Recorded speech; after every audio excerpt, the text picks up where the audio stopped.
You're living in US and as a working woman, can you shake hands with men? This is one of those things that, again, I would say will not go under the area of halal and haram. Will go under the area of appropriate and inappropriate. In principle, I think it is better for man and woman to, in principle, not to shake hands.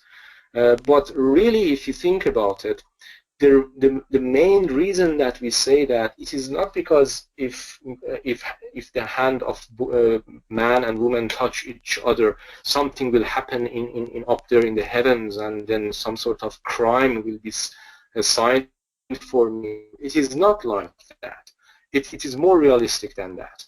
The reason it might be inappropriate is that in the case that this shaking hand would cause any,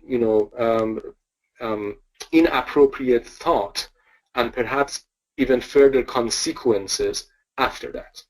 Now, you're living in a non-Muslim country, I'm living in a non-Muslim country. I think you agree with me if I say that normally this is not the case. Shaking hand here is totally simple. I don't think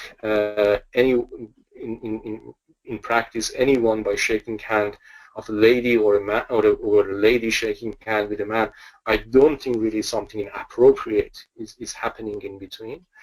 So therefore, I would say that although from religious culture point of view, we may say that it is not quite appropriate, but in principle, I wouldn't say that it is not permissible. I think it is okay to do that, as long as, of course, there is no fear or worry of any inappropriate consequences coming after it.